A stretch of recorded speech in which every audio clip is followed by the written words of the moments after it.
Dinding-dinding ruangan ini terasa dingin, menjepitku dalam kesunyian yang memekakan. Bau disinfektan bercampur samar dengan aroma keringat dan ketakutan yang tak terucap.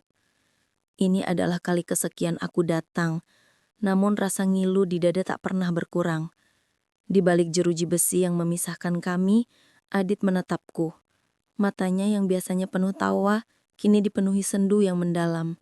Sebuah cermin dari kekosongan yang kini menganga di dalam diriku.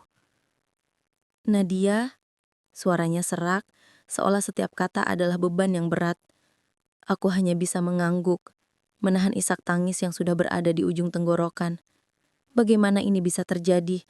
Adit, suamiku, laki-laki yang kujumpai di bangku kuliah, yang mengisi hari-hariku dengan canda dan janji-janji masa depan, kini terkurung di sini.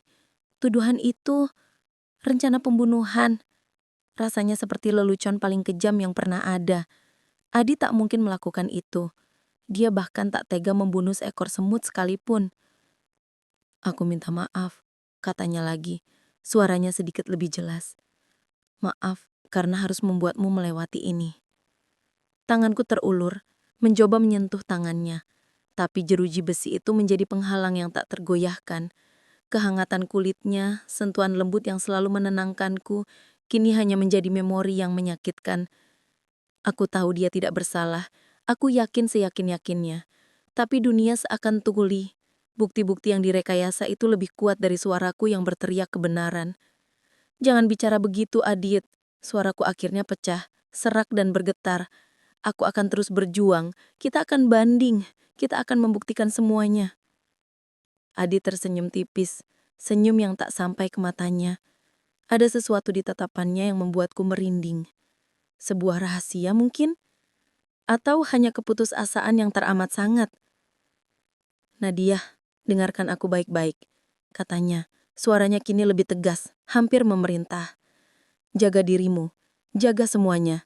Jangan biarkan siapapun menyakitimu. Aku mengerutkan kening. Apa maksudmu? Siapa yang akan menyakitiku? Dia hanya menggeleng pelan. Hanya berhati-hatilah. Dunia ini lebih kejam dari yang kita kira. Waktu besuk hampir habis. Petugas mulai mengingatkan. Aku ingin bertanya lebih banyak, mengorek lebih dalam arti di balik kata-katanya. Tapi tak ada waktu. Dengan berat hati, aku bangkit. Aku mencintaimu, Adit. Bisiku. Air mata akhirnya menetes membasahi pipi. Aku juga mencintaimu, Nat. Sangat, selalu. Jawabnya. Matanya tak lepas dari mataku hingga punggungku menghilang di balik pintu. Perjalanan pulang terasa seperti berjalan di atas pecahan kaca. Setiap langkah terasa berat, setiap hembusan nafas terasa sesak. Rumah kami yang dulu ramai dengan tawa dan obrolan Adit, kini terasa begitu sunyi, begitu dingin. Kekosongan itu menggigit, menelanku perlahan. Aku merasa sendirian, sebatang kara, menghadapi badai yang entah kapan akan mereda. Aku merebahkan diri di sofa, menatap langit-langit yang kosong. Bagaimana aku bisa melewati ini semua? Bagaimana aku bisa hidup tanpa dia? Tiba-tiba ponselku bergetar. Nama Rian muncul di layar. Rian, sahabat Adit sejak SMA. Dia juga tampak sangat terpukul dengan kejadian ini. Selama ini dia yang paling sering menghubungiku, menanyakan kabarku, memastikan aku baik-baik saja. Aku angkat telepon. Halo Rian. Nadia, bagaimana? Suaranya terdengar cemas. Kau baik-baik saja? Aku, entahlah. Jawabku jujur, tenggorokanku tercekat. Aku di depan rumahmu, boleh aku masuk? Hatiku sedikit terangkat. Kehadiran seseorang, siapapun itu, terasa seperti setetes air di gurun pasir. Tentu, kataku. Tak lama Rian masuk. Matanya tampak sembab, menunjukkan bahwa dia juga menangis. Dia membawa sepotak martabak manis kesukaanku dan 2 botol teh dingin. Dia memang selalu begitu, peka dan pengertian. Kau belum makan kan? Tanyanya lembut, meletakkan semua yang dibawanya di meja. Aku hanya menggeleng. Sejak Aditi penjara, nafsu makanku benar-benar hilang. Makanlah sedikit, katanya, membuka kotak martabak. Aku tahu ini berat, tapi kau harus kuat. Kami duduk dalam diam, hanya suara kunyahan Rian yang terdengar samar. Aku memaksakan diri memakan sepotong kecil martabak. Rasa manis itu terasa hambar di lidahku. Apa yang Adit katakan? Tanya Rian memecah keheningan. Aku menceritakan percakapanku dengan Adit, termasuk kata-katanya tentang berhati-hati.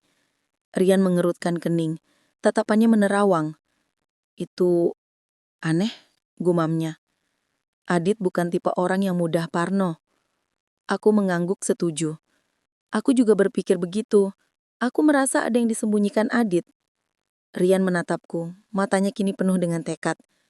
Kita akan mencari tahu, Nat. Aku janji, kita akan menemukan kebenarannya. Melihat tatapan Rian, mendengarkan janjinya, entah kenapa ada sedikit rasa lega yang menyelinap ke dalam hatiku yang hancur. Dalam kekosongan yang menyesakan ini, Rian adalah satu-satunya jangkar yang kurasakan. Dia adalah satu-satunya orang yang masih bersamaku, menemaniku melewati badai. Aku tidak tahu apa yang akan terjadi selanjutnya, tapi aku tahu satu hal. Aku tidak sendirian. Setidaknya, tidak sepenuhnya. Hari-hari setelah Adit masuk penjara, terasa seperti senja yang tak berujung. Mendung selalu menyelimuti, bahkan ketika matahari bersinar terang. Rutinitas pagiku, yang dulu diisi dengan obrolan ringan bersama Adit sambil sarapan, kini terasa hampa.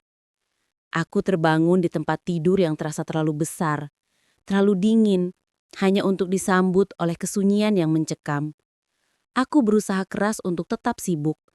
Aku kembali bekerja, meskipun konsentrasiku sering buyar. Setiap panggilan telepon membuat jantungku berdebar, berharap ada kabar baik. Tapi yang kudapatkan hanya tagihan dan urusan-urusan yang terasa semakin membelit. Teman-teman Adit yang lain perlahan menghilang. Seolah kasus ini adalah penyakit menular yang harus dijauhi. Mereka mungkin takut, atau mungkin mereka benar-benar percaya bahwa Adit bersalah. Rasa sakit karena dikucilkan itu menambah beban yang sudah ada di pundakku. Di tengah semua itu, Rian adalah satu-satunya yang tetap setia. Dia selalu ada, seperti bayangan yang tak pernah pergi. Hampir setiap malam, setelah jam kerjanya selesai, dia akan datang ke rumahku. Terkadang dia membawa makanan, terkadang hanya untuk menemaniku menonton televisi yang sebenarnya tidak kuperhatikan.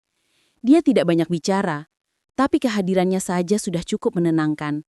Suara nafasnya di sampingku, aroma parfumnya yang maskulin, entah mengapa memberikan rasa aman yang aneh.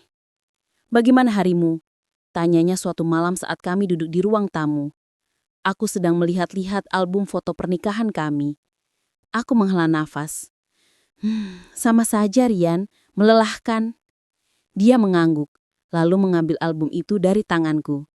Jemarinya membelai foto-foto Adit. Tatapannya sendu. "Aku merindukannya," bisiknya. Aku menatapnya. Ya, aku tahu dia merindukan Adit. Persahabatan mereka sudah terjalin puluhan tahun. Rian pasti juga merasakan kekosongan yang sama, meskipun dalam bentuk yang berbeda. "Aku juga," kataku lirih. Malam itu seperti malam-malam sebelumnya. Rian tidak langsung pulang. Kami berbicara sampai larut, tentang Adit, tentang kenangan masa lalu, tentang ketidakadilan yang kami rasakan. Sesekali dia akan bercerita tentang pekerjaan atau teman-temannya, mencoba mengalihkan perhatianku dari kesedihan. Aku merasa nyaman bersamanya. Nyaman dalam artian aku bisa menjadi diriku sendiri yang rentan, tanpa harus berpura-pura kuat. Semakin hari ketergantunganku pada Rian semakin besar. Dia adalah pundak tempatku bersandar, telinga tempatku menumpahkan segala keluh kesah. Ketika aku menangis, dia akan memelukku. Pelukannya hangat, menenangkan, dan yang paling penting, tidak menghakimi. Aku tahu, itu adalah pelukan seorang sahabat. Pelukan persahabatan yang tulus untuk istri sahabatnya yang sedang berduka. Tapi entah mengapa, setiap kali dia memelukku, ada denyutan aneh di dadaku. Sebuah perasaan yang belum bisa kuidentifikasi. Suatu sore, aku pulang kerja dengan kepala pening. Hujan turun deras, membuat perjalananku semakin sulit. Setibanya di rumah, aku hanya ingin meringkuk di tempat tidur dan melupakan segalanya. Tapi Rian sudah ada di sana. Dia sedang membersihkan dapurku yang berantakan. "Aku lihat kau belum pulang, jadi aku datang lebih dulu. Sudah lama tak masak kan? Aku buatkan sup ayam." Aroma sup ayam yang hangat menyeruak membelai indera penciumanku. Aku tidak sadar betapa laparnya aku sampai saat itu. Rian menyajikannya di meja makan, lengkap dengan segelas kail hangat. Dia duduk di seberangku, memperhatikanku makan. "Bagaimana rasanya?" tanyanya. Aku menjawab dengan jujur.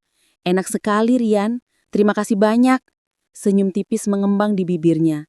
Senyum yang selalu terlihat tulus. Saat itu melihatnya duduk di sana mengisi kekosongan rumah ini dengan kehangatan dan kepeduliannya, aku merasa sesuatu yang asing. Ada sedikit rasa bersalah yang menyelinap, disusul dengan kehangatan yang tidak bisa kupungkiri. Malam itu saat aku akan tidur, aku mendengar suara ketukan di pintu kamar. "Itu Rian. Aku hanya ingin memastikan kau baik-baik saja," katanya berdiri di ambang pintu. "Aku baik-baik saja," jawabku meskipun suaraku sedikit bergetar. Dia masuk lalu duduk di tepi tempat tidur. "Nadia, aku tahu ini berat, tapi aku akan selalu ada untukmu. Jangan pernah merasa sendiri." Ada keheningan singkat di antara kami. Matanya menatapku lekat. Ada sesuatu di tatapannya yang berbeda dari biasanya. Bukan lagi tatapan iba, melainkan sesuatu yang lebih dalam, lebih intens. Jantungku berdebar kencang. Aku merasa pipiku memerah. Aku ingin memalingkan wajah, tapi mataku terpaku pada matanya. Perlahan, Rian mengangkat tangannya, menyentuh pipiku dengan ibu jarinya. Sentuhannya lembut, membuatku menahan nafas. "Kau wanita yang kuat, Nadia," bisiknya, suaranya rendah dan serak. Saat itu di tengah kegelapan malam, di tengah badai kesedihan yang belum reda, aku merasa seolah waktu berhenti. Sentuhan Rian, tatapannya, kata-katanya, semuanya menyapu bersih sisa-sisa rasionalitasku. Aku tahu ini salah. Adit masih di penjara. Tapi rasa kesepian dan kebutuhan akan sentuhan manusiawi yang kuat itu seolah mengambil alih kendali. Tanpa sadar aku sedikit bersandar pada sentuhannya. Sebuah bisikan kecil di hatiku berkata, "Aku butuh ini."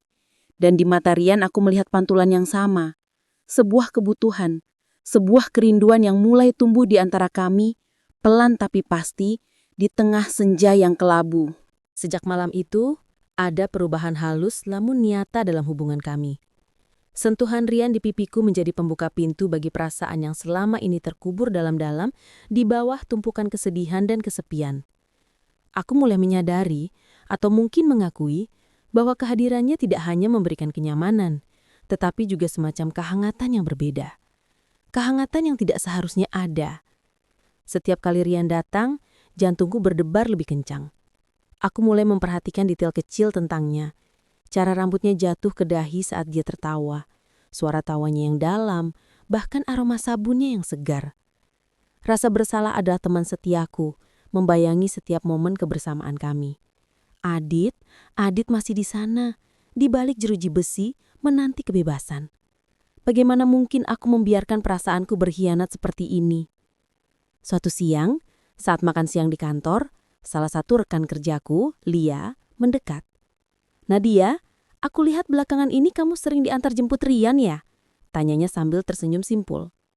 Pipiku terasa panas. "Ah, Rian hanya membantu, dia sahabat Adit." Lia mengangkat alis. "Tentu saja, tapi kalian terlihat akrab sekali." Dia berhenti sebentar, tatapannya menyelidik. "Aku harap kamu tidak salah paham dengan perhatiannya. Rian itu pria yang baik, tapi dia juga cukup dikenal suka membantu wanita yang sedang dalam masalah." Kata-kata Lia menghantamku seperti cambuk. Benarkah? Apakah Rian hanya kasihan padaku? Apakah semua kepeduliannya, sentuhan lembutnya, tatapannya yang intens itu hanya bagian dari membantu wanita yang sedang dalam masalah? Hatiku mencelos. Rasa malu dan kebodohan merayapi diriku. Aku langsung menepis pikiran-pikiran itu. Tidak, Rian tidak seperti itu. Dia tulus. Namun benih keraguan telah ditanam. Aku mulai mengamati Rian lebih cermat. Apakah ada motif tersembunyi di balik kebaikannya? Apakah aku hanya terlalu rapuh sehingga mudah terbawa perasaan? Malamnya, Rian datang seperti biasa. Dia membawa buah-buahan dan vitamin. "Kau terlihat agak pucat," katanya meletakkan belanjaannya di dapur. "Jaga kesehatanmu, Nat." Aku hanya mengangguk, mencoba menyembunyikan kegelisahan di hatiku. Kami duduk di sofa, menonton acara televisi yang membosankan. Biasanya aku akan merasa tenang, tapi malam ini Setiap sentuhan bahu kami yang bersinggungan terasa canggung. Keheningan terasa lebih berat. "Rian," kataku tiba-tiba, memberanikan diri. Aku ingin bertanya sesuatu." Dia menoleh, tatapannya lembut. "Ada apa, Nat?" "Aku Mengapa kau begitu baik padaku?" Aku berusaha agar suaraku terdengar santai tapi gagal. Rian tersenyum kecil. "Kau bertanya begitu seolah itu adalah hal yang aneh. Kau istri sahabatku. Tentu saja aku akan menjagamu." Penjelasan itu meskipun logis, tidak sepenuhnya memuaskan. Tapi tidak ada yang lain?" Tanyaku. Suaraku nyaris berbisik. Senyum Rian memudar, dia menatapku lurus, matanya dipenuhi keraguan yang sama dengan yang kurasakan. Lalu perlahan dia menghela saaf. "Nadia, sejak Adit dan kau mulai berpacaran, aku sudah tahu. Aku sudah tahu kau adalah wanita yang luar biasa. Dan sejujurnya, ada kalanya aku berharap bisa berada di posisi Adit." Pengakuan itu menghantamku seperti ombak besar. Nafasku tercekak. Dunia terasa berputar. Jadi, bukan hanya perasaanku yang kacau. Perasaan Rian, perasaan yang selama ini dia sembunyikan di balik topeng sahabat setia. "Rian?" Aku tak bisa berkata-kata. Rasa bersalah semakin menindihku. Ini adalah pengkhianatan yang nyata. Pengkhianatan terhadap Adit. Rian menunduk, seolah malu dengan pengakuannya sendiri. "Aku tahu ini salah. Aku tahu ini sangat salah. Tapi melihatmu sendirian, melihatmu terluka, aku tidak bisa tidak ingin melindungimu. Aku tidak bisa tidak ingin berada di sampingmu." Dia mendongak lagi, matanya kini memancarkan rasa sakit yang mendalam. "Aku mencoba menahannya, Nadia. Aku mencoba menjadi sahabat yang baik. Tapi semakin aku melihatmu rapuh, semakin sulit bagiku untuk menekan perasaan ini." Kata-katanya, kejujurannya yang menyakitkan membuatku dilema. Sebagian diriku ingin marah padanya. Marah karena dia berani mengakui perasaan terlarang seperti itu. Tapi sebagian diriku yang lain, yang kesepian, yang haus akan kasih sayang, justru merasakan getaran aneh. Sebuah getaran yang terasa seperti pengakuan timbal balik, meskipun aku tidak pernah mengatakannya dengan kata-kata. Aku menatapnya. Dia terlihat sangat tulus, sangat terluka. Di matanya aku melihat bukan hanya nafsu atau keinginan, tapi sebuah perasaan yang kompleks yang tumbuh di atas pondasi persahabatan yang panjang. Bagaimana aku harus menanggapi ini? Haruskah aku menolaknya mentah-mentah, mengubur perasaan ini sebelum tumbuh lebih jauh, atau haruskah aku membiarkan diriku tenggelam dalam kenyamanan dan perhatian yang tak pernah kusadari betapa kubutuhkan? Saat itu ponselku berdering. Nomor tidak dikenal. Aku mengangkatnya dengan tangan gemetar. "Halo?" Suara di seberang sana adalah suara seorang wanita paruh baru. "Ini Ibu Siska, petugas lapas. Ada surat untuk Anda dari Bapak Adit.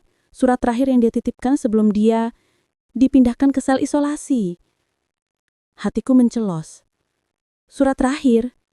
Isolasi? Ada apa lagi ini? Firasat buruk menyergapku. Di sampingku, Rian menatapku cemas, seolah merasakan perubahan ekspresiku. Surat dari Adit, surat yang mungkin akan mengubah segalanya. Kabar tentang surat dari Adit dan fakta bahwa dia dipindahkan ke sel isolasi membuyarkan semua pikiran kusutku tentang Rian. Rasa cemas yang baru, lebih pekat, segera menggantikan dilema perasaanku. Sel isolasi? Ada apa lagi ini? Apakah Adit dalam bahaya? Esok harinya, aku sudah tiba di lapas pagi-pagi sekali. Jantungku berdebar tak karuan sepanjang perjalanan. Ibu Siska, seorang petugas lapas yang ramah, menyambutku di ruang administrasi. Wajahnya tampak lebih serius dari biasanya. "Ini suratnya, Bu Nadia," katanya. Menyerahkan sebuah amplop coklat yang sedikit usang. Ada cap lapas di sudutnya. Tanganku gemetar saat menerima amplop itu. Rasanya dingin, berat. Seolah berisi beban yang luar biasa. "Adit? Dia baik-baik saja, Bu?" Tanyaku, suaraku tercekat. Ibu Siska menghela napas. "Sejauh yang kami tahu, dia baik-baik saja, Bu. Hanya saja, dia meminta dipindahkan ke sel isolasi. Katanya untuk keamanan dirinya sendiri. Dia tidak menjelaskan lebih lanjut." Keamanan dirinya sendiri? Permintaan aneh Adit di hari terakhir besuku, tentang bahaya dan kehati-hatian, kembali terngiang. Ini semua terasa semakin membingungkan dan mengerikan. Aku berterima kasih pada Ibu Siska, lalu bergegas mencari tempat yang lebih tenang untuk membaca surat itu. Sebuah bangku taman di luar lapas, di bawah pohon rindang, menjadi saksi bisu. Dengan napas tertahan, aku membuka amplop itu. Isinya hanya selembar kertas lusuh, tulisan tangan Adit yang kukenal baik. Namun, setiap goresan tinta seolah memancarkan keputusasaan dan sebuah rahasia besar. Aku mulai membaca. Untuk istriku tercinta Nadia, jika kau membaca surat ini, itu berarti aku sudah berada di sel isolasi. Maafkan aku, sayang, karena harus membohongimu selama ini. Maafkan aku karena harus membuatmu menderita dan kebingungan. Tapi percayalah, ini adalah satu-satunya cara untuk melindungimu. Kasus yang menimpaku bukanlah kasus fitnah biasa. Aku dijebak. Dijebak oleh sebuah jaringan kejahatan yang besar dan berbahaya. Mereka bukan hanya mengincar bisnisku, tapi juga mengincarmu. Aku menemukan beberapa dokumen penting yang melibatkan mereka. Dokumen yang bisa membongkar semua kejahatan mereka. Aku mencoba melindunginya, tapi mereka berhasil menjebakku dengan kasus palsu ini. Mereka mengancam akan menyakitimu jika aku membocorkan rahasia mereka. Atau jika aku tidak bekerja sama. Aku tidak punya pilihan, Nadia. Aku harus masuk penjara. Dengan begitu, mereka akan mengira aku sudah tidak berdaya. Dan mereka akan fokus pada dokumen itu, bukan padamu. Penjara adalah satu-satunya tempat yang kupikir aman untuk sementara waktu. Untuk menjauhkanmu dari jangkauan mereka. Mereka tidak akan mendugaku melakukan ini. Tanganku gemetar hebat. Isi surat itu meluluh lantakan duniaku. Jaringan kejahatan, mengincarku, Adit memenjarakan dirinya sendiri demi melindungiku. Air mataku menetes membasahi sebagian tulisan Adit. Rasa bersalah yang tadi kurasakan karena Rian, kini tergantikan oleh kesedihan mendalam dan ketakutan yang mencekik. Bagaimana bisa aku begitu buta? Begitu egois dengan kesendirianku, sementara Adit berkorban begitu besar. Aku melanjutkan membaca. Hatiku semakin sakit.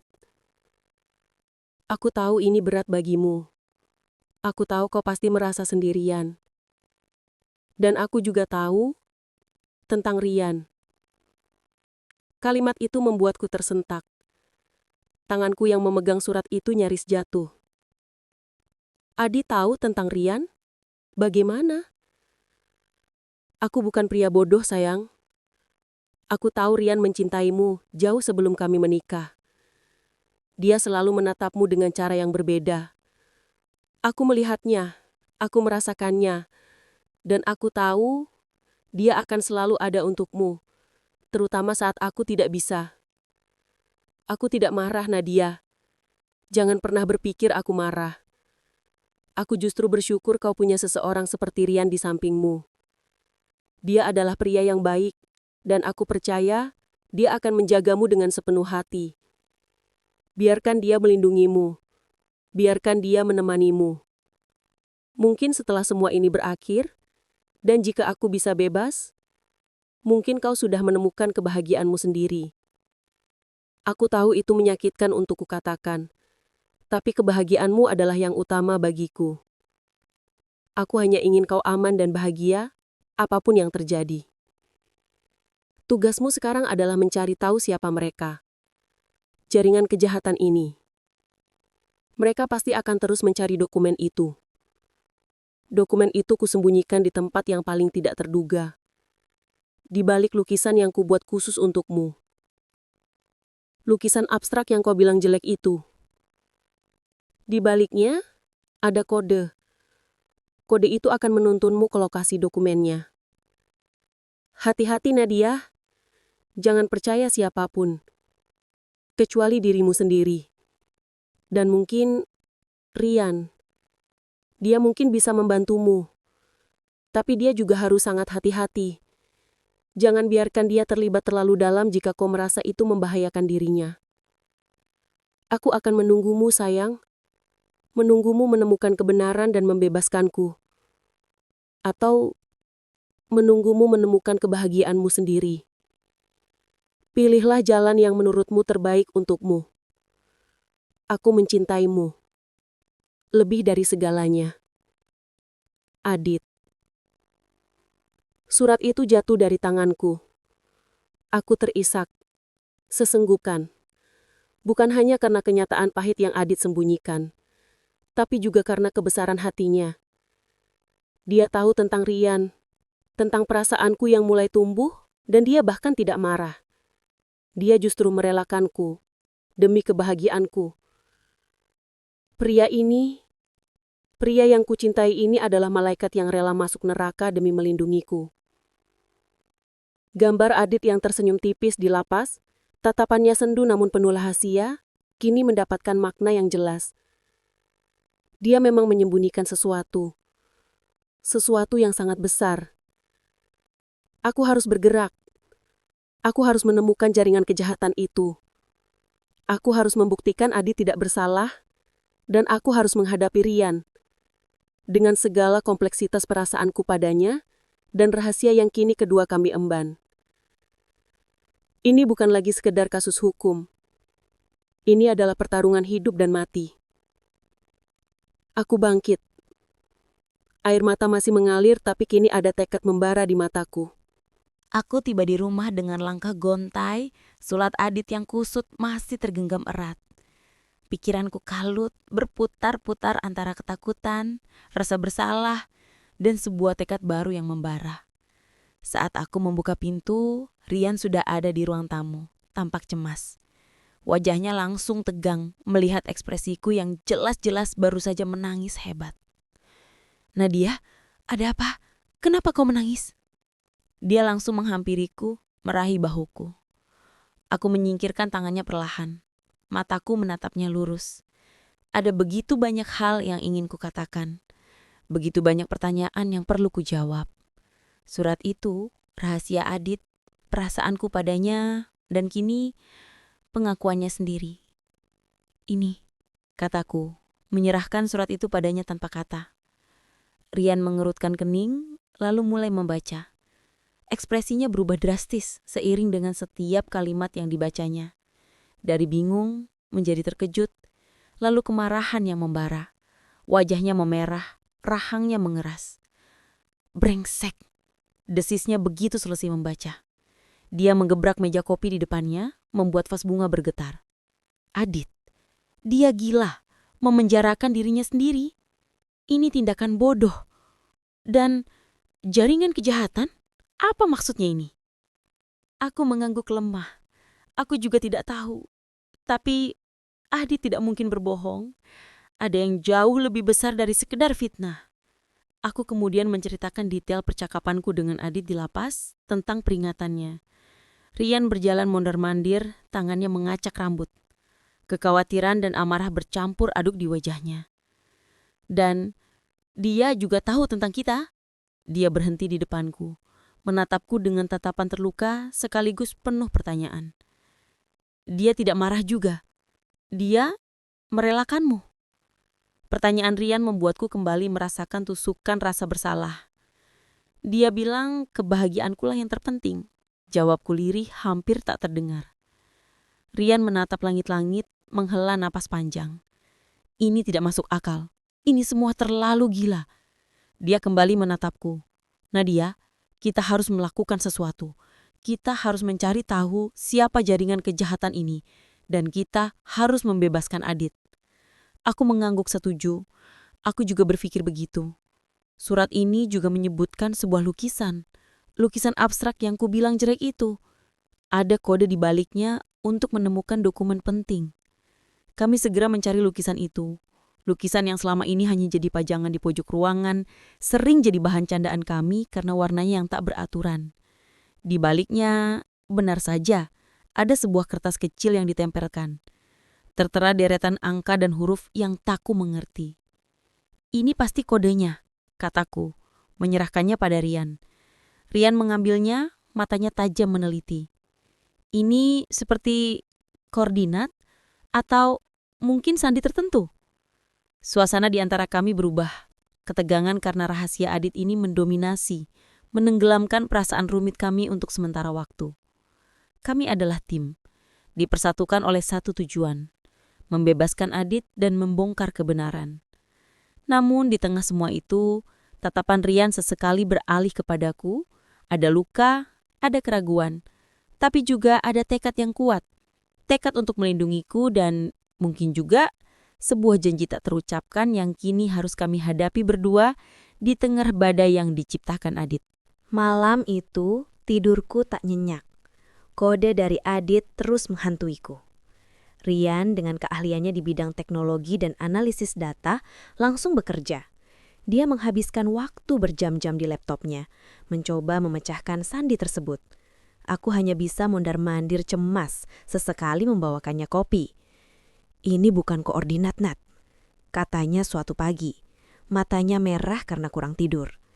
Ini sepertinya kombinasi kode untuk sebuah loker penyimpanan. Atau sebuah akun. Kami mencoba berbagai kemungkinan. Akun email lama Adit, bank, bahkan sebuah game online yang pernah dimainkannya. Tidak ada yang cocok. Frustrasi mulai menyeruak. Waktu terus berjalan dan Adit berada di sel isolasi, entah dalam keadaan apa. Aku merasa kita melewatkan sesuatu. Gumamku menatap lukisan itu lagi. Ada yang Adit ingin kita perhatikan dari lukisan ini. Rian menyipitkan matanya. Mungkin bukan kodenya, tapi objek di lukisan itu sendiri. Lukisan itu memang abstrak, tapi ada beberapa bentuk yang menonjol. Sebuah lingkaran merah di tengah, dikelilingi garis-garis hitam seperti labirin, dan di pojok bawah ada segitiga biru. Aku sering mengolok-oloknya mirip coretan anak TK. Segitiga biru, bisikku. Dulu Adit pernah cerita, dia punya kunci loker di gym lama kami. Dia bilang kunci itu punya gantungan kecil berbentuk segitiga biru. Mata Rian berbinar. Itu dia, itu bisa jadi petunjuk. Tanpa membuang waktu, kami segera menuju gym lama yang dulu sering Adit kunjungi. Gym itu kini sudah berganti kepemilikan. Bangunannya terlihat lebih modern. Kami harus berpura-pura ingin mendaftar menjadi anggota untuk bisa masuk. Di area loker pria, kami mulai mencari. Semua loker sudah baru, kecuali satu baris di sudut yang tampaknya masih asli. Rian mencoba melihat setiap loker. Ini dia, bisiknya, menunjuk sebuah loker dengan nomor yang familiar, nomor yang dulu pernah Adit sebutkan. Di pegangannya, samar-samar masih ada bekas cat biru yang mengering, membentuk segitiga kecil. Jantungku berdebar kencang. Dengan kode yang kami dapatkan dari lukisan, Rian mencoba membukanya. Klik! Suara itu begitu nyaring di telingaku. Loker itu terbuka. Di dalamnya, tergeletak sebuah hard drive kecil berwarna hitam pekat dan sebuah buku catatan bersampul kulit lusuh. Bukan uang, bukan emas, tapi benda-benda yang terasa jauh lebih berharga. Ini pasti dokumen yang Adit maksud. Kita mendapatkannya. Rian tersenyum tipis, tapi raut wajahnya masih tegang. Sekarang kita tahu siapa targetnya. Namun saat kami berbalik untuk keluar, sebuah suara berat menyapa kami. Akhirnya kalian datang juga. Seorang pria tinggi besar dengan wajah penuh bekas luka berdiri di ambang pintu loker. Di belakangnya, dua orang pria lain dengan perawakan serupa juga muncul. Mata mereka tajam, mengunci kami. Mereka tahu kami akan datang. Kami sudah masuk perangkap. Adrenalin melenjak dalam diriku. Hard drive dan buku catatan itu masih di tangan Rian. Pria berwajah bekas luka itu tersenyum menyeramkan. Serahkan barang itu, dan tidak ada yang perlu terluka. Rian sigap menarikku ke belakangnya. Siapa kalian? Tanyanya. Suaranya tegas, meskipun aku tahu dia juga ketakutan. Kami adalah pihak yang menjebak temanmu, Adit. Jawab pria itu nada suaranya mengejek. Dan sekarang, kalian berdua akan ikut denganku. Tanpa peringatan, Rian mendorongku ke samping, lalu melempar hard drive dan buku catatan itu ke arahku. Lari Nadia, bawa ini. Aku tidak sempat berpikir. Naluri bertahan hidup mengambil alih. Aku menangkap benda-benda itu, lalu berlari sekencang mungkin menuju pintu keluar gym. Di belakangku, suara gaduh, teriakan, dan pukulan terdengar. Rian berkelahi dengan ketiga pria itu. Dia berusaha memberiku waktu. Aku berhasil keluar dari game, tapi mobil-mobil hitam sudah berjaga di luar. Aku terkepung. Tiba-tiba, sebuah tangan membekap mulutku dari belakang menarikku ke dalam gang sempit di samping game. Aku meronta, panik. "Sst, ini aku, Rian," bisik suara itu. Rian. Dia berhasil lolos dari game, tapi wajahnya kini lebam, sudut bibirnya berdarah. Dia mencengkram tanganku. "Cepat, mereka tidak menyangka kita akan kabur ke arah sini." Kami berlari, menembus lorong-lorong sempit dan gang-gang belakang. Jantungku berdebar kencang, takut setiap bayangan adalah musuh. Rian menuntunku ke sebuah mobil yang terparkir agak jauh di balik toko-toko. Ini mobilku yang lain, jelasnya terengah-engah. Aku sudah menduga akan ada yang mengawasi kita. Kami masuk ke dalam mobil, Rian menyalakannya lalu melesat pergi dengan kecepatan tinggi. Aku memandangi hard drive dan buku catatan di tanganku. Mereka tahu kita mengambilnya. Apa yang akan kita lakukan sekarang? Rian mengangguk. Wajahnya serius. Kita harus menghilang sementara, Nadia, dan kita harus memecahkan ini. Lebih cepat lebih baik. Mereka tidak akan berhenti sampai mendapatkan ini. Malam itu kami bersembunyi di sebuah apartemen sewaan milik teman Rian. Apartemen itu kecil, tersembunyi, dan tidak terdaftar atas nama Rian. Di sana, kami mulai memeriksa isi hard drive. Butuh waktu, karena file-file di dalamnya terenkripsi. Rian bekerja tanpa lelah, sementara aku mencoba mencerna semua yang baru saja terjadi. Pertarungan di game, pelarian kami, ini semua bukan lagi sebuah cerita. Ini nyata. Dan kami, mau tidak mau, sudah masuk lebih dalam ke dalam pusaran bahaya yang Adit peringatkan. Dengan susah payah, Rian akhirnya berhasil meretas hard drive itu. Isi di dalamnya jauh lebih mengerikan dari yang kami bayangkan. Bukan hanya dokumen tentang manipulasi pasar atau penipuan finansial, tapi juga bukti keterlibatan mereka dalam perdagangan manusia, narkoba, dan bahkan beberapa pembunuhan berencana yang disamarkan sebagai kecelakaan. "Ini gila," bisik Rian, matanya terbelalak melihat semua data itu. "Ini bukan sekedar sindikat kecil, ini jaringan internasional." Nama-nama tertera, dengan foto-foto dan detail peran mereka. Beberapa nama adalah tokoh publik yang dihormati membuat perutku mual. Ada pejabat, pengusaha, bahkan tokoh militer. Ini adalah sarang laba-laba yang sangat besar dan berbahaya. Dan di tengah-tengah semua itu, ada satu nama yang terus muncul, Edward. Dia tampaknya adalah dalang utama, otak di balik semua kejahatan ini. Wajahnya yang sering muncul di berita sebagai filantropis terkemuka, kini terlihat mengerikan dalam daftar hitam ini. Kami juga menemukan informasi yang lebih mengerikan. Mereka memiliki mata-mata di mana-mana, termasuk di dalam sistem peradilan dan kepolisian. Itu menjelaskan mengapa kasus Adit begitu mudah direkayasa. Mereka punya kekuatan untuk memutarbalikkan fakta. Buku catatan itu berisi catatan tulisan tangan Adit. Isinya adalah rangkuman investigasinya, dugaannya, dan beberapa teori tentang bagaimana membongkar jaringan ini dari dalam. Dia juga mencatat beberapa kode rahasia dan kontak terpercaya yang bisa dihubungi, meskipun dia khawatir kontak-kontak itu mungkin juga sudah terekspos. "Adit, dia sudah menyelidiki ini sendirian," gumamku tak percaya. "Makanya dia dipenjara." Rian mengangguk. Dia mencoba menjadi pahlawan, tapi dia tidak tahu betapa besar musuh yang dia hadapi. Kami tahu bahwa kami tidak bisa langsung pergi ke polisi. Mereka mungkin sudah dikendalikan. Kami harus sangat berhati-hati.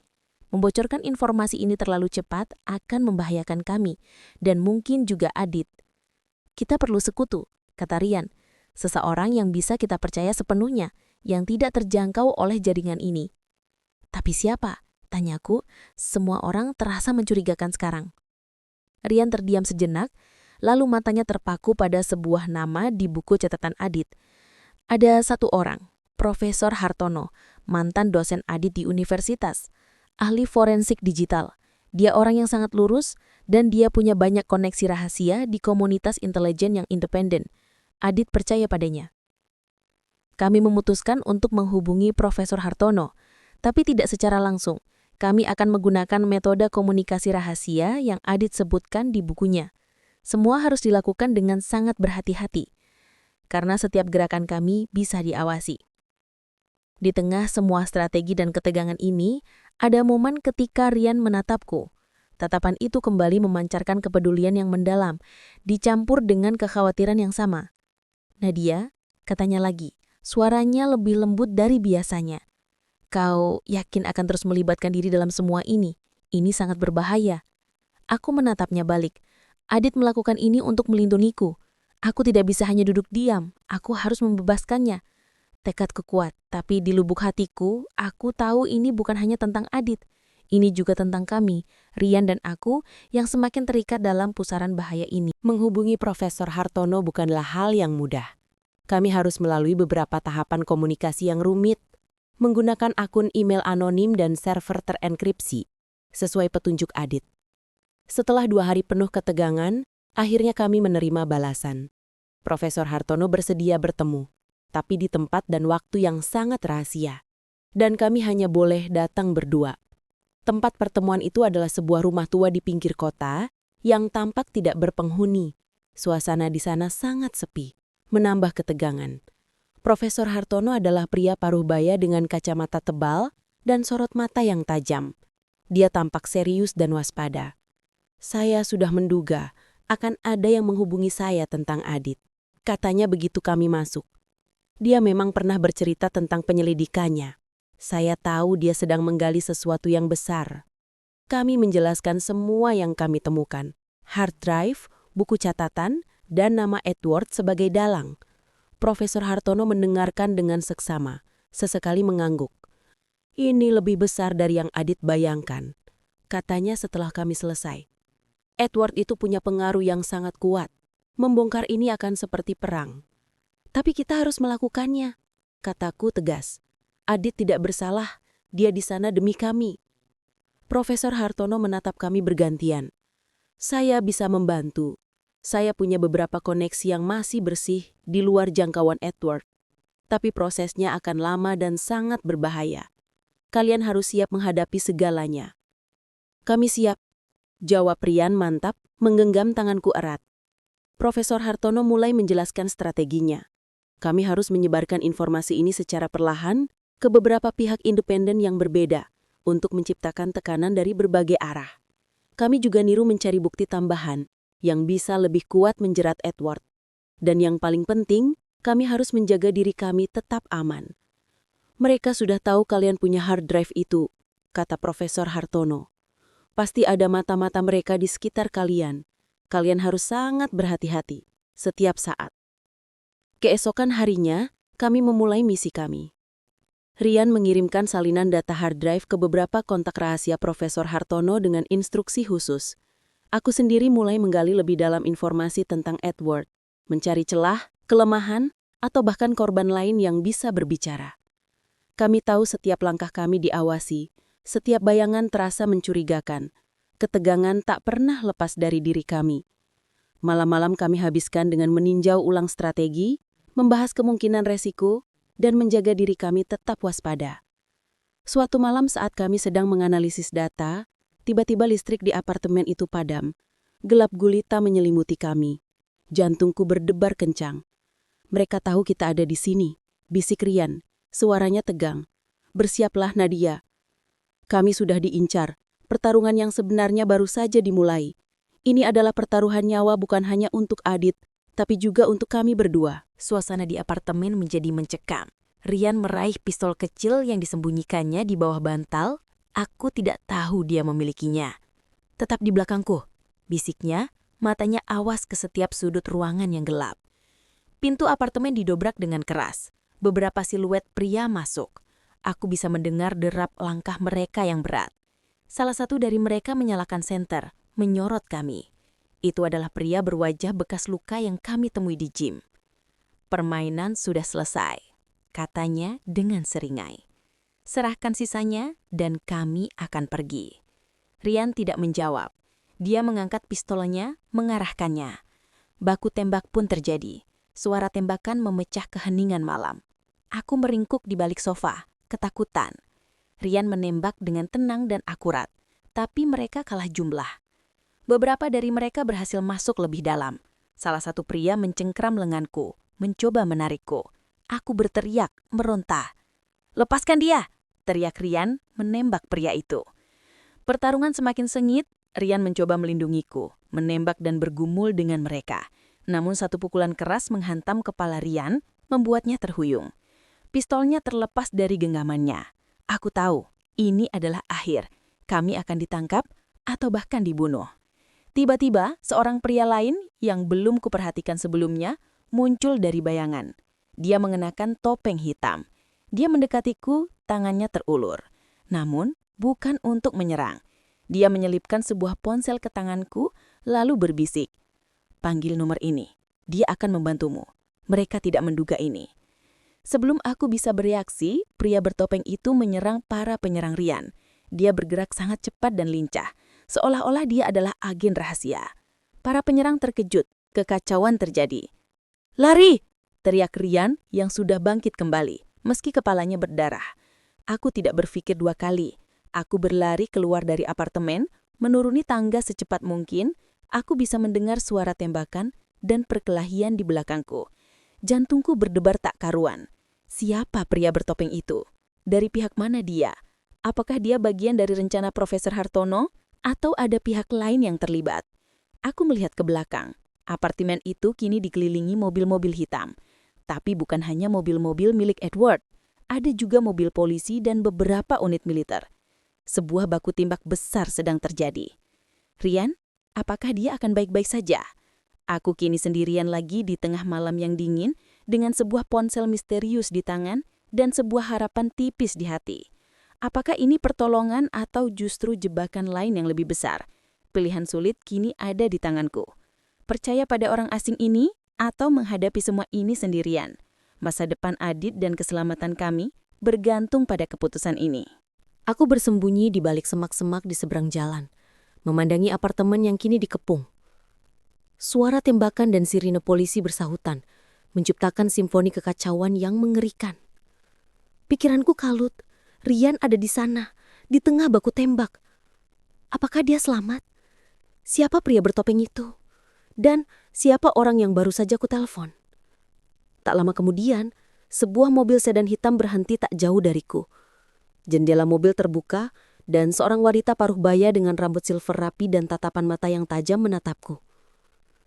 "Nadia, masuk." Aku ragu sejenak, namun sesuatu dari auranya yang tenang dan berwibawa membuatku menurut. Aku masuk ke kursi belakang. Mobil itu segera melaju, menjauh dari lokasi kejadian. "Siapa Anda?" tanyaku, suaraku bergetar. Wanita itu melirikku dari kaca spion. "Nama saya Diana. Saya adalah salah satu kontak Profesor Hartono. Pria bertopeng tadi adalah anak buah saya. Dia ditugaskan untuk mengawasi kalian, berjaga-jaga jika terjadi sesuatu." "Jadi, Anda juga tahu tentang Adit dan Edward?" "Tahu lebih dari yang kau bayangkan," jawabnya dingin. "Jaringan Edward ini sudah lama kami insar. Adit, tanpa sadar, menjadi bagian penting dalam upaya kami membongkar mereka." Aku merasakan sedikit lega, namun juga bingung. Jadi apakah ini berarti Rian aman? Dan Adit? Diana menghela nafas. "Rian, dia terluka, tapi selamat. Anak buah saya berhasil membantunya keluar. Mereka sekarang dalam perjalanan ke tempat aman yang berbeda. Untuk Adit, situasinya masih rumit. Informasi yang kalian berikan sangat vital, tapi Edward tidak akan menyerah begitu saja." Kami tiba di sebuah bangunan modern yang tersembunyi dengan pengamanan ketat. Di sana, aku dipertemukan dengan Profesor Hartono yang sudah menunggu. Wajahnya serius. "Nadia, saya tahu ini mengejutkan," kata Profesor. "Diana adalah agen senior dari unit intelijen yang bekerja di luar struktur resmi pemerintah. Dia sudah lama mengumpulkan bukti tentang Edward." Diana meletakkan sebuah tablet di meja. "Hard drive yang kalian temukan itu berisi potongan terakhir dari teka-teki kami. Bukti-bukti yang dikumpulkan Adit melengkapi apa yang sudah kami miliki." Tiba-tiba sebuah suara berat dari tablet itu membuat kami semua menoleh. Itu adalah suara Rian. Wajahnya terlihat di layar, Masih ada bekas luka dan perban di kepalanya. Tapi dia tersenyum tipis. Nadia, aku baik-baik saja. Aku hanya butuh istirahat. Jangan khawatir. Hatiku terasa hangat mendengar suaranya. Setidaknya dia aman. Aku sudah menceritakan semuanya kepada mereka. Profesor Hartono dan Diana sudah punya rencana yang matang. Kita akan bekerja sama. Jadi apa rencana kalian? Tanyaku, tekadku kembali membara. Diana menatapku dengan tajam. Edward akan panik. Dia tahu kita punya buktinya. Dia akan mencoba memusnahkan semua jejak dan mungkin akan menyerang Adit di penjara. Kita harus bergerak cepat. Kita akan menggunakan data dari hard drive Adit dan data kami untuk menciptakan sebuah serangan balik publik dan hukum secara simultan. Kita akan memaksanya keluar dari persembunyiannya.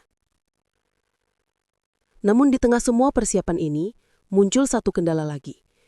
Kami menerima informasi bahwa Edward sedang mencoba memindahkan sejumlah besar uang ke luar negeri dan juga sedang mencari keberadaan seseorang yang bisa membuktikan alibinya di beberapa kasus pembunuhan. Seseorang yang selama ini tersembunyi dan tidak pernah muncul di permukaan. Kita harus menemukan orang itu sebelum Edward, kata Profesor Hartono. Jika kita bisa mendapatkan kesaksiannya, kasus Adit akan semakin kuat dan Edward tidak akan bisa lolos. Ini adalah perlombaan melawan waktu. Perlombaan yang penuh bahaya, di mana setiap langkah bisa berarti hidup atau mati. Pencarian saksi kunci yang tersembunyi itu menjadi prioritas utama kami. Dari buku catatan Adit dan beberapa data tambahan yang dimiliki Diana, kami berhasil mengidentifikasi bahwa saksi itu adalah seorang mantan asisten pribadi Edward bernama Maya. Dia menghilang setelah kejadian salah satu pembunuhan yang Edward tutupi. Maya adalah kunci, kata Diana. Dia tahu seluk-beluk Edward, dan dia pasti memiliki bukti yang bisa menjatuhkannya. Kami melacak jejak Maya, butuh waktu dan kehati-hatian ekstra, karena Edward juga pasti mencarinya.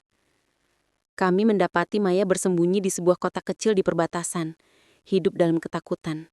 Dia menggunakan identitas palsu dan sangat sulit didekati. Rian, yang kini sudah pulih, bersikeras untuk ikut. Aku harus ikut, Nadia.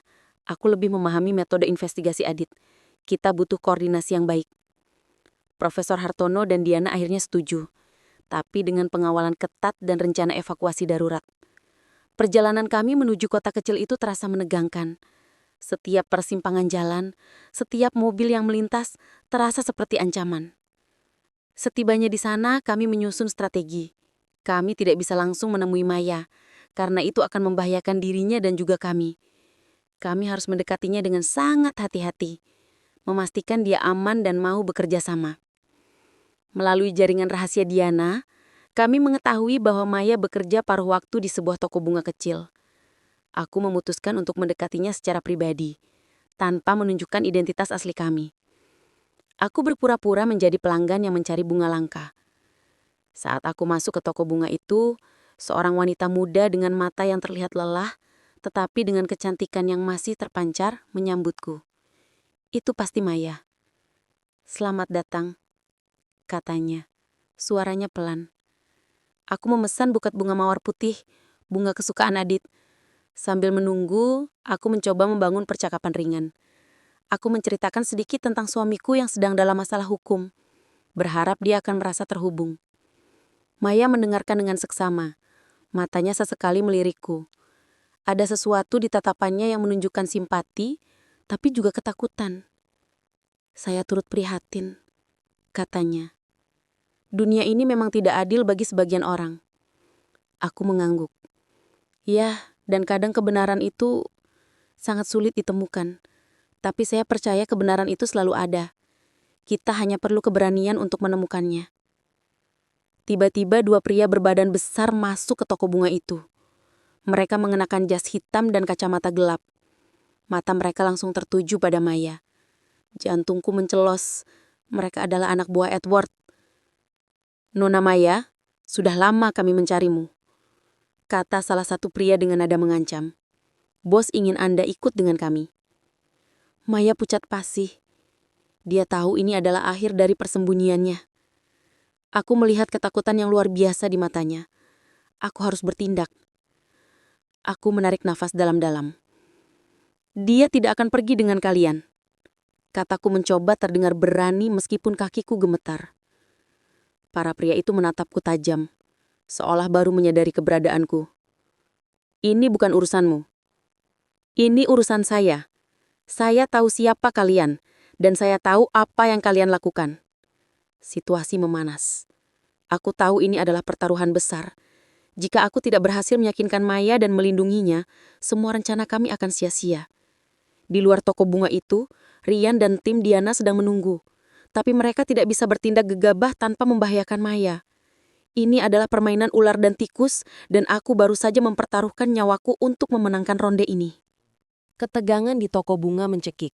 Kedua anak buah Edward menatapku dengan tatapan mengancam, seolah siap untuk menghajarku.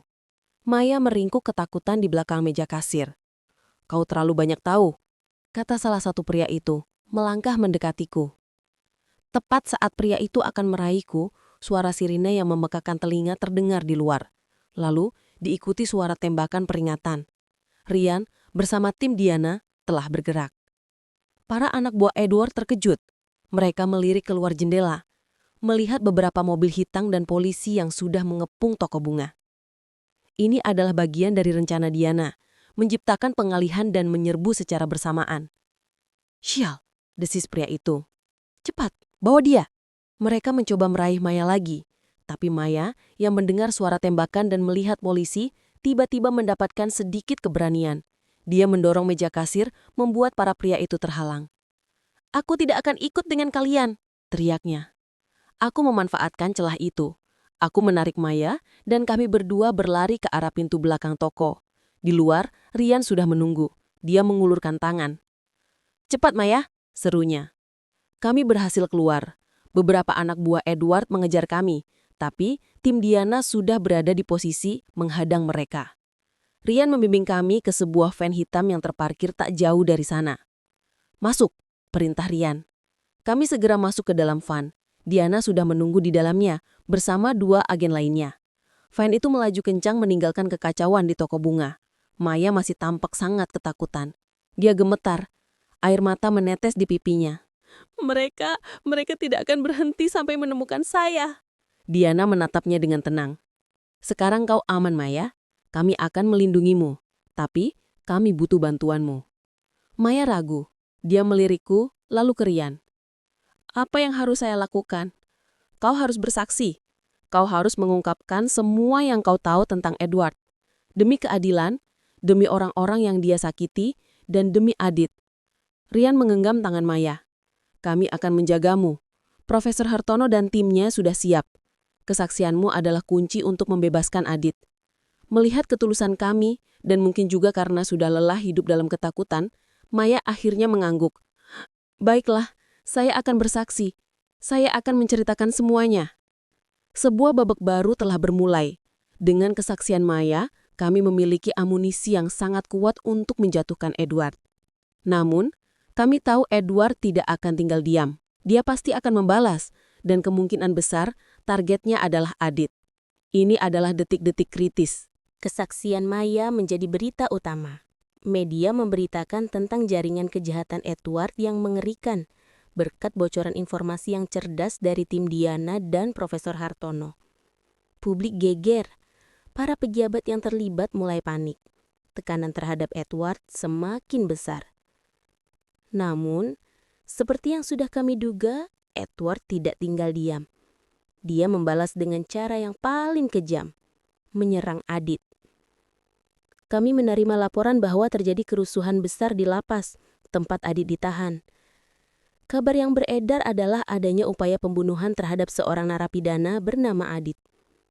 Jantungku berdebar kencang. "Mereka mencoba membungkam Adit," teriakku panik. Diana dan Profesor Hartono segera mengerahkan tim mereka. Mereka memiliki koneksi di dalam lapas, meskipun tidak sepenuhnya bisa dipercaya. Rian dan aku hanya bisa menunggu dengan cemas di markas rahasia, memantau berita dan menunggu kabar. "Kita harus pergi ke sana," kataku pada Rian. "Aku tidak bisa hanya duduk di sini." "Tidak, Nadia," kata Rian menggenggam tanganku erat. "Kita hanya akan memperburuk keadaan. Kita harus percaya pada mereka. kita sudah melakukan bagian kita. Tapi rasanya sulit. Setiap detik terasa seperti berjam-jam. Aku terus membayangkan Adit sendirian di dalam sana melawan para preman Edward. Akhirnya, kabar itu datang. Seorang agen Diana menghubungi kami. Kerusuhan sudah berhasil dikendalikan. Ada beberapa narapidana yang terluka parah, tapi Adit selamat. Aku menghela nafas lega, hampir pingsan. Rian memelukku erat, ikut merasa lega. Tapi ada yang tidak beres. Para penyerang Adit bukanlah preman bayaran biasa. Mereka adalah narapidana yang sudah lama di dalam, loyal pada Edward, dan mereka mencoba membunuh Adit dengan cara yang sangat brutal. Adit berhasil bertahan, tapi dia terluka parah. Dia sekarang dalam kondisi kritis di rumah sakit lapas. Hatiku kembali hancur. Selamat, tapi kritis. Pilihan apa lagi yang harus kami hadapi? Diana muncul di layar. Kami punya 2 opsi, katanya tegas. 1, kita terus melancarkan serangan terhadap Edward, menggunakan kesaksian Maya dan semua bukti untuk menjatuhkannya, dan berharap Adit bisa pulih dan keluar dengan status tidak bersalah. Opsi kedua, kita gunakan tekanan ini untuk membuat kesepakatan, menyelamatkan Adit sekarang, mungkin dengan pengurangan hukuman atau pemindahan ke tempat yang lebih aman. Tapi Edward mungkin bisa lolos dari sebagian besar kejahatannya. Pilihan itu terasa seperti pisau bermata dua. Menyelamatkan Adit sekarang berarti mengorbankan keadilan dan membiarkan Edward lolos begitu saja. Aku menatap Rian. Matanya juga penuh dilema. Adit tidak akan mau kita mengalah, bisik Rian. Dia tidak akan mau kita membiarkan Edward lolos. Tapi dia bisa mati, Rian, kataku, air mata mengalir lagi. Dia bisa mati karena kita. Ini adalah momen krusial. Keputusan ini akan mengubah segalanya. Antara cinta, keadilan, dan pengorbanan. Mana yang akan kami pilih? Badai belum berakhir, dan kami berada di tengah-tengahnya dengan pilihan yang begitu sulit di depan mata. Kami memilih untuk tidak mengalah. Jika Adit bersedia berkorban begitu besar demi kebenaran, maka kami juga harus berani melangkah maju. Keputusan itu berat, tapi kami tahu itulah yang akan Adit inginkan.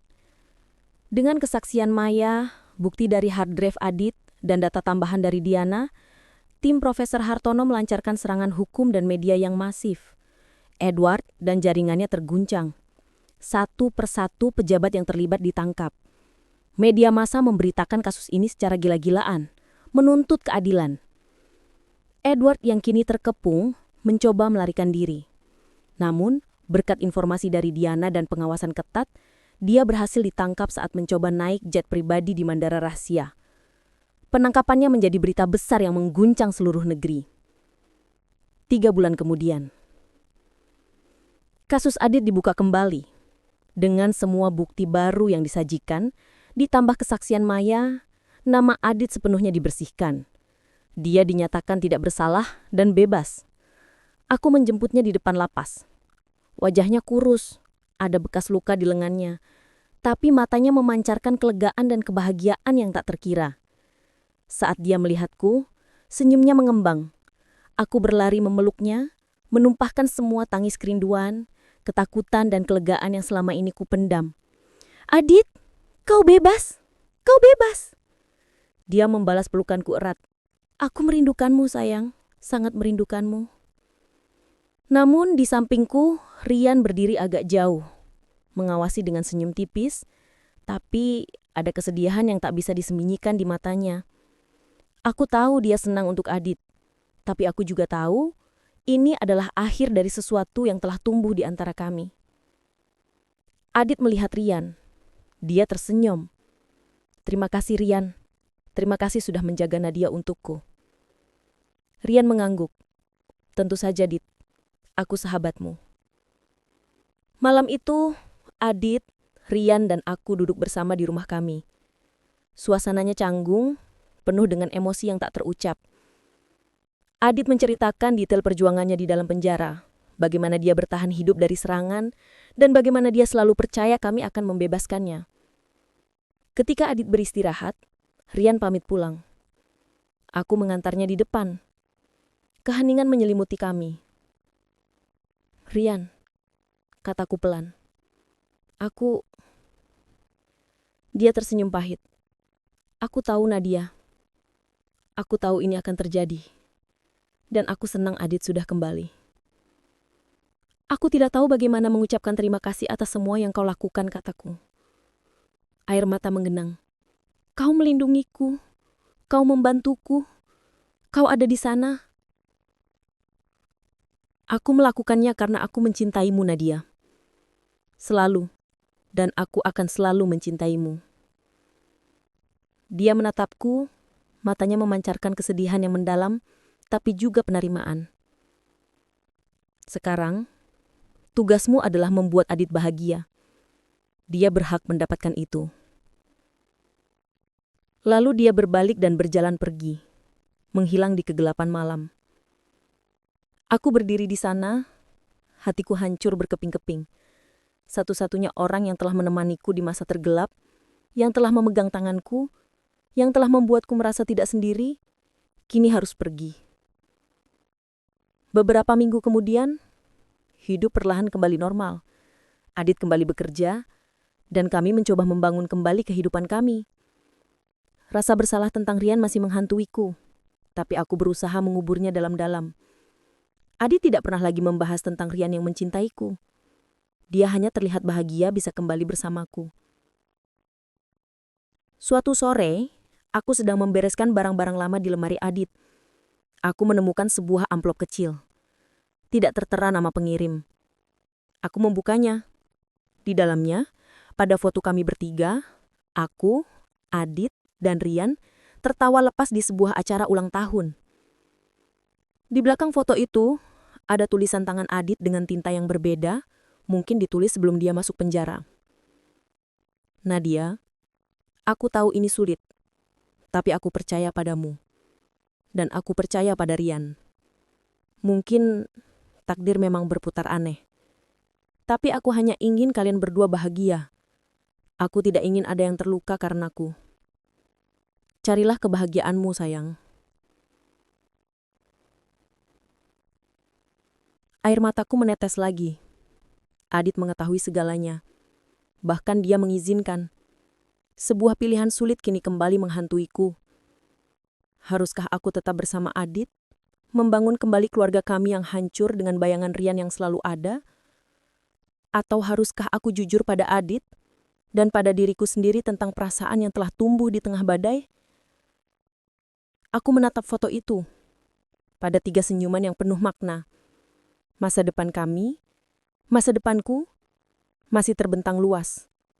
Penuh dengan konsekuensi dari pilihan-pilihan yang sulit ini.